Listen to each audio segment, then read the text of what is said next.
Oke Ren, apa kabar? Gimana sekarang?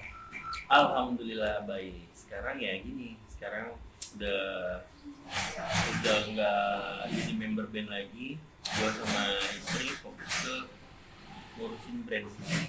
Hmm. Brand Iya. baru. Gitu. Ini cukup mengagetkan juga ya, kan? Lu ini kan dari sebuah band Melayu yang besar ya, gitu. Sebagai seorang drummer, musisi yang tiba-tiba beralih ke dunia yang sangat jauh berbeda. Itu Passion. gimana? Gimana awalnya? Ya awalnya sih sebenarnya kalau dari zaman ngeband itu istri gue tuh udah ngejalanin duluan. Jadi dulu gue suka ngebantu selesai pulang tour itu gue suka ngebantuin dia packing, ngebuat foto packing jeans itu kan karena usaha dia. Ini kan usaha dia duluan. Jadi ya udah waktu pas untuk mutusin cabut deh dari musik gue mau fokus bantuin Bini aja gitu. Jadi ya di awal-awal apa perpindahan gua Itu tahun berapa ya? 2011 2017 itu Pada saat itu kan lagi tuh lu tur sama Republik kan kemana-mana itu. iya 2017 itu juga sebenarnya masih rame, bukan karena Republik udah nggak ada job gua bagus enggak, itu justru lagi rame-ramenya. Tapi gua kayak memutusin gua pengen lebih dekat sama keluarga aja. Oh gitu. Iya. Kenapa? Dunia musik itu kan pakem lu ya. Iya dong. Gitu. Nggak gampang gitu. Lu pindah dari satu kehidupan yang bilang apalah vibe lu sebagai seorang musisi sebagai itu tiba-tiba itu gimana lu? Ada hati atau gimana? Ada perasaan gimana lu pindah gitu? Berat enggak? Iya sebenarnya kalau masih ngomongin passion ya passion gue masih di musik sebenarnya. Bahkan karena waktu itu kan anak umur 3 bulan ya, gue lihat istri gue kayak usaha sendiri gitu, jadi capek banget lah ngeliatnya gitu. Gue jadi kayak jadi pengusaha kayaknya oke juga ya, selain lebih dekat sama keluarga, gue bisa bantu istri gue terus, bisa dekat sama anak. Ya kalau untuk penghasilan insya Allah jadi bonusnya lah ya. Kalau misalkan gue yang penting kan dicari itu kenyamanannya sebenarnya. Kalau sebenarnya di musik itu kan gue nyaman, cuma tergantung mungkin kemarin ada sisi nggak kenyamanan gue di saat gue jadi member kemarin, dari member band kemarin. Jadi ya akhirnya daripada gue ngejalaninnya maksa, jadi udah selain istri gue butuh bantuan juga ya udah gue fokus ngejalanin berdua aja usaha. Ya alhamdulillah ya sampai sekarang. Iya kan gini, dulu tinggal di Jakarta lah, di komplek juga yang bagus yang tiba-tiba lo harus kepikiran Jakarta nih. Kenapa gitu? Kenapa nggak di sana mau ke sini? Kalau di Jakarta, apalagi waktu itu kita kan sempat tinggal di Andara ya. Di Andara itu kan terkenal rumah Sultan ya, rumah Raffi ya gitu. Jadi ya karena ya gitu impact untuk sisi penghasilannya itu jelas gue menurun waktu itu ya, karena kan usaha bini gue kan belum terlalu besar lah gitu. Jadi gue emang pengen ngebesarin bareng lah gitu. Jadi pada saat itu ya merintis dari nol lagi. Jadi kenapa kita nyampe ke Tangerang, ke BSD, karena di sini nggak semahal Jakarta. Walaupun di sini udah mahal juga ya, tapi nggak semahal Jakarta. Jadi masih bisa lah gitu kita untuk berevolusi di sini gitu dari awal. Kenapa nggak di depan gitu yang agak rame gitu? Kenapa lu milih? Jodohnya di sini. Waktu itu gue nyari tuh, gue sendiri nih sebelum pindah masih tinggal di Andara, gue sendiri nyari rumah. Nggak ada yang oke, nggak ada yang pas bini gue nyari. Kita langsung datang tuh di sini di kompleks ini. Nggak tahu ya langsung klop. Maksudnya kita waktu itu masih tinggal di dalam komplek ya, di dalam komplek Rapin lah gitu. Tapi masih dapet sisi kampungnya. Ibaratnya nyari duduk tuh gampang gitu di luar gitu. Nggak kayak komplek-komplek banget kayak sampai di Andara aja kan kita harus pakai Gojek lah atau naik mobil motor untuk nyari makanan-makanan gitu. Ada nggak sih di saat lu transisi dari musisi harus lu keluar dari band yang besar membesarkan nama lu, terus tiba-tiba lu menjadi seorang penjahit, ibaratnya kan penjahit nih ya, penjahit yang nggak dikenal orang, itu bagaimana sih lo melakoninya tuh? Ada perasaan, aduh, lu sukses nggak ya? Gitu. Atau gimana ya? Apa lu ada perasaan pada saat lu titik awal mulanya, apa lu pengen balik lagi ke band atau gimana? Waktu ngejalaninnya ya berat, karena kan dari dulu cita-cita gue dari kecil yang pengen ke Jakarta itu kan menjadi musisi ya. Alhamdulillah udah kesampaian nih, udah kesampaian. Lu sendiri dari mana sih asalnya? Lampung. Oh, Lampung. Ya pindah ke Jakarta, berinspirasi dari band cafe, dari session player, Sophie. Terus ya udah dapet band yang besar, alhamdulillah kemarin yang bikin band juga ini di tempat gede lah itu mereka. Berapa tahun nih di Republik? 6 atau 7 tahun kayaknya. Lumayan lama ya. Ya udah, akhirnya ya sebenarnya antara yakin gak yakin, tapi karena gue menjalani bareng keluarga ya, bareng sama istri, gue ngerasa ya pasti yakin gue bakal dapet hasil lah di sini.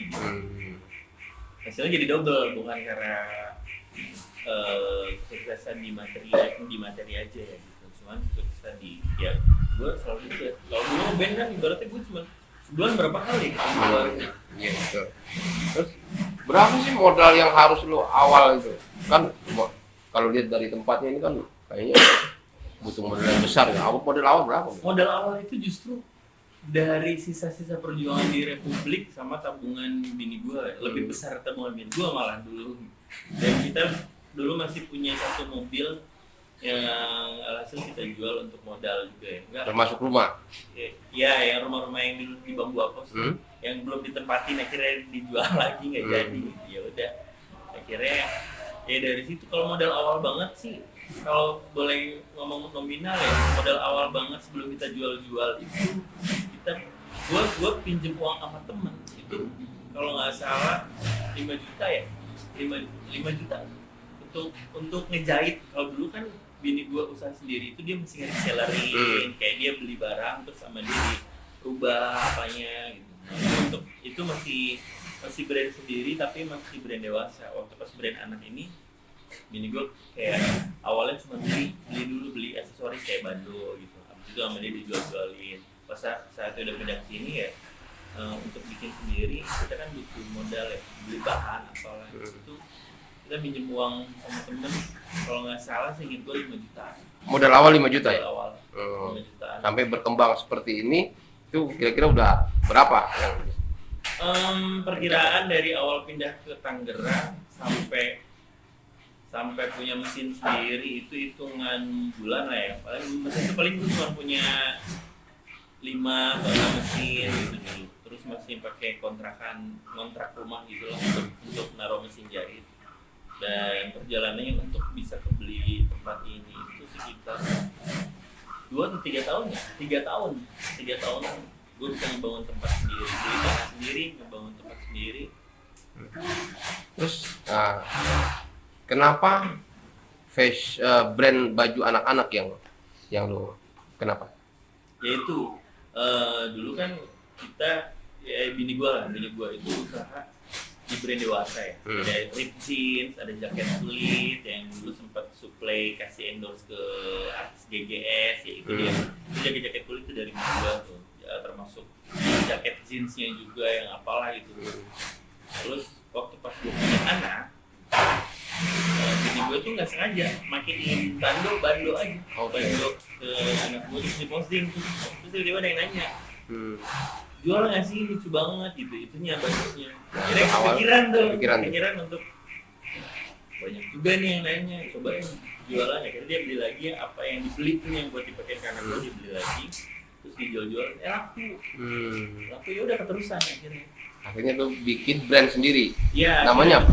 Erdance. Apa tuh Erdance kalau misalnya? Erdance itu sebenarnya R dan S. Cuman kalau misalkan kita jalanin apa adanya. Apa R dan S apa tuh? R dan S itu sebenarnya singkatan gua, Randy dan Segi. Dan istri yang. Cuman karena kita rubah spellingnya jadi ERDANS. Karena kalau RNS takutnya kita nyamain XNM ya. Jadi ya udah kita rubah jadi Erdance. Ditambahin angka 13, angka gua tuh di belakangnya. 13 kan tuh angka yang Sial menurut Ya. lo. Kenapa lo berani pakai angka 13? Ya mau nunjukin aja sih kalau 13 Nggak ngaruh. nggak melulu sial. Oh, Alhamdulillah kan bini gua bikin brand ini dan alhamdulillah ya sampai sekarang followersnya udah sampai 200.000, pembelinya juga udah banyak lah alhamdulillah. Prosesnya berarti ya gini, lu kan kayak ngejahit sendiri, bikin pola sendiri itu dari awal sendiri gitu, terus sampai lu punya berapa karyawan itu gimana? Berapa karyawan yang lu punya? Kalau sekarang itu akibat pandemi dikit lah paling. Awalnya sempat berapa? Dulu yang kita merintis sampai maksimal itu semua total ada 60 orang. 60 orang. 60 orang itu penjahit, tukang packing, ada admin, ada dari office sampai produksi total ada 60 orang. Sekarang paling 15-an. Terus apa? Artis yang lo ajak kerjasama join dengan produk Erdan itu siapa aja? Untuk sementara ini ada teman gua Ipang Lascar, drummer Lascar. Dia naruh sepatu anak di sini, nama brand gua. Dari brand lu sendiri yang pernah dipakai seleb atau ada selebgram atau artis itu apa? Dulu tetangga ya, Gisel, karena dulu kan dia ada kita di tembok tuh. Jadi dia banyak membantu juga. Dia pakai brand gua yang dia membantu banget. Yang pertama kali ngebuat. Tapi udah nama Erdan ya? Iya, yang pertama kali nge-booming banget dulu waktu pas sebelum transisi gua keluar dari Republik masih jualan bandot tuh. Itu Gisel. Jadi karena kita sebelahan ya. Enggak, tolong waktu itu inget banget mau lebaran. Lebaran tuh masa pulang kampung nih gitu. Itu posisinya udah keluar belum ya? Belum ya. Jadi posisinya waktu itu emang ya namanya anak gue ya agak boros ya. Jadi ya udah kita ngambil pulang kampung itu dari usaha sendiri pada saat waktu itu ya. Waktu itu kan puasa sebelum itu kalau nggak salah emang Republik kayak break tuh, emang pengen fokus ibadah gitu ya. Udah minta tolong sama Gisel, saya posting dong ini gitu. Nah itu kebongnya di situ. Kita nambah follower itu bisa 20 sampai 30.000 ya pertama kali itu. Jadi banyak tuh akhirnya ya udah tuh ternyata gue punya stoknya dikit ternyata pembeliannya banyak banget. Banyak. Jadi di Instagramnya pakai nama Erdan. Erdan apa? Erdan 13. Erdan 13. Ditekin sama dia di Instagram. Genti yang pakai. Dia sama Genti waktu itu ingat banget pakai. Bandung biasa gitu. Gimana sih lu ngejalanin suka dukanya lah lu berusaha menjadi seorang pengusaha ini di pengusaha kecil ya atau UMKM? UMKM nih. UMKM. Gimana? Ada suka dukanya gimana? Sukanya dari biasa lu dapat duit dari dompet tiba-tiba dari itu menjahit. Ya kalau sukanya itu kita nggak ada jam kerja. Sukanya nggak ada jam kerja dan gue kerja bareng sama keluarga dan masih di rumah juga karena sekarang kan gue tinggal di sini nih di tempat ini juga, jadi ya kita nggak perlu kemana-mana dan nggak harus ninggalin anak gitu. Kayak kerja dulu ya, mami kerja dulu ya gitu, nggak gitu. Ya lebih enjoy karena kerjain brand sendiri, nggak ada yang ngatur lah gitu. Cuman dukanya ya gitu. Terus jadi pengusaha itu berat. Jadi pengusaha itu harus gini. Kita itu sampai gue sama bini gue tuh sampai rela kayak katanya nggak ada duit nih, oke nggak apa-apa, yang penting karena kita nggak berhutang sama karyawan dan kita kayak berhutang di luaran untuk kayak tetap pengen jalani si tempat usaha gue gitu. Ya itu dukanya. Kalau untuk sekarang ini akibat pandemi lebih banyak dukanya ya daripada sukanya, cuman ya bismillah kita pelan-pelan buat naikin sukanya. Terus support istri Segi sendiri gimana? Sebenarnya bukan istri gue yang support gue yang support dia karena ini usaha dia kan. Jadi gue yang benar-benar ngebantu, ibaratnya kalau dilihat dari apa namanya dilihat dari kedudukan kalau di kantor nih, gue karyawannya dia justru, gue yang balik ke dia dia otaknya ini, dia ngebantu, dia yang ngebikin desain, dia yang ngebikin gimana caranya biar laku. Kalau gue tuh untuk di bidang produksinya aja, gimana yang dia pikirin, yang dia pengen buat bisa jadiin sesuatu. Untuk Segi sendiri nih, nggak Aku males dong. Giginya lagi patah. nggak gitu. Ya udah, ya nggak apa. Banyak banget. Proses ngegambar pola itu dari mana gitu? Apa kayak gambar tadi apa yang buat belajarnya dari mana? Oh, kalau dia itu, kalau gue perhatiin dia kan nggak nyambung sebenarnya. Kuliahnya kuliah ekonomi. Tapi karena sekarang udah punya usaha dari awal, dia tuh pinter, dia tuh ibaratnya kayak ATM, tau gak sih ATM, amati tiru modifikasi. Jadi dia tuh suka ngeliat gambar-gambar dari Pinterest, dari Instagram, dari mana aja, Diaplikasikan lah ya. diaplikasiin dan dibuat beda lagi untuk brand kita. Karena kan kalau baju tuh model gitu-gitu aja ya, di seluruh dunia itu udah pasti nggak mungkin nggak ada yang nggak sama. Jadi ya dia berusaha sebaik mungkin untuk kita yang paling beda nih cara bikinnya di brand gue sendiri ini. Dan kita nyiptain harga juga yang nggak mahal. Berapa sih lu bicara lu jual? Kalau di brand Air Dance ini kita nyiptain karena gini, kita sempat ngerasain susah dan pengen ngebeli baju anak.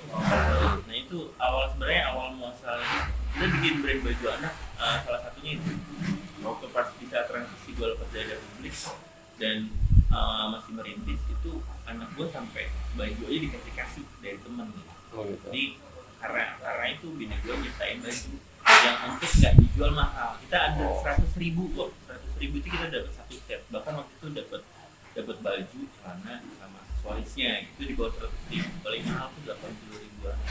Jadi emang pasar kita itu sebenarnya tujuannya untuk membantu ibu muda di luar sana atau yang di second city itu untuk gampang beli baju. Kadang-kadang kita lihat untuk beli baju ya harus nunggu lebaran ya, harus nunggu dapat THR dulu. Nah, kalau untuk sekarang sih mudah-mudahan dengan adanya RDF itu lo nggak perlu nunggu dapat THR dari suami atau dari dapat usaha gitu. Jadi ibaratnya sekarang pulsa kuota sama baju RDF lebih mahal kuota gitu.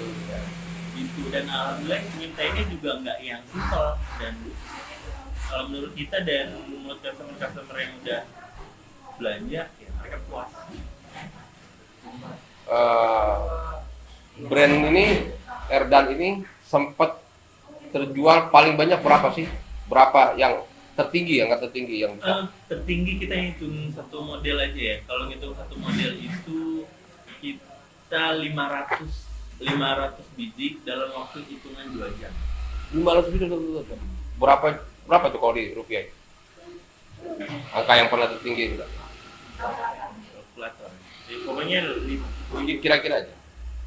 Ya 10 sampai 15 juta mungkin. 15 juta dalam 2 jam. Dalam 2 jam. Total sebulan kalian bisa menghasilkan berapa rupiah dari usaha itu? Dulu itu omset kotor per minggu itu kita bisa dapat 2 sampai 300 juta. Itu untuk brand sendiri ya. Berarti lumayan dong. Iya. Jauh dong dari Jauh. dari brand. Dari brand jauh, makanya gue kayak ngerasa ini maksudnya bonusnya yang gue bilang kalau untuk materi kan bonus ya. Yang penting kan kita nyaman dulu nih kerja bareng sama keluarga, bareng sama istri, nggak jauh dari anak. Dan pendapatan waktu itu gila, makanya sampai beli tempat ini dan nggak kredit, kita belinya cash. Harapan Randy dan istri sendiri terhadap brand Erdan ini apa? Kalau harapan gue sama bini gue sih kita nggak muluk-muluk ya, kita tetap produksi, kita tetap nyiptain baju-baju murah dan bagus karena kita ngerti lah ada beberapa keluarga itu yang susah untuk beli baju bagus ya lebih tepatnya. Mereka kebanyakan lebih beli baju di pasar malam yang harganya murah sih, tapi dengan bahan yang jelek, dengan yang kayak sekali cuci hilang gambarnya gitu. Ya harapan gue sih sekarang kan belum ada brand anak yang booming ya. Di Indonesia tuh kebanyakan brand-brand dewasa atau teenager gitu yang booming kayak Rigo dan lain-lain gitu. Gua berharap sih kita yang dari bukan apa-apa ini gitu itu bisa lebih kelihatan lah di Indonesia. Karena kan niat kita baik ya. Niat kita menyebar kebaikan sih sebenarnya. Untuk orang itu bisa pakai baju bagus dimanapun, di dalam kampung manapun gitu, sampai dia nggak perlu harus datang ke mall atau nggak perlu nunggu momen untuk belanja. Kalau sekarang kan zaman online tuh ya, kalau kalian bisa check out dari mana aja, dari pelosok mana aja, insya Allah barang bakal nyampe ke rumah kalian dan bagus. Kenapa orang harus beli produk kalian, Erdan? Kenapa? Apa yang bedanya? Apa kualitasnya apa? Kenapa orang harus beli produk Erdance itu? Karena menurut gua, karena yang gua lihat itu bener-bener real buatan yang terjual sendiri. Walaupun mungkin ada beberapa model yang sama, karena kan baju basicnya sama ya. Cuman kita ngebedainnya dari sisi aksesorisnya atau apalah. Dan ini barang kita tuh murah, tapi nggak murahan, nggak nyampe 100.000, kalian bisa dapetin satu setel baju anak cewek atau anak cowok itu dengan murah lah gitu. Dan insya Allah ya dari umur anak produktif ya, dari umur anak 1 tahun sampai usia berapa? 10 tahun itu produktif banget kayak ibu 1 sampai 10 tahun ya, iya, khusus ya. Iya, Erdan. itu kan kayak orang tua itu lagi sering ngebeliinnya itu ya. Tapi kalau umur anak 10 sampai 15 tahun mereka udah bisa cari model sendiri biasanya. Sip.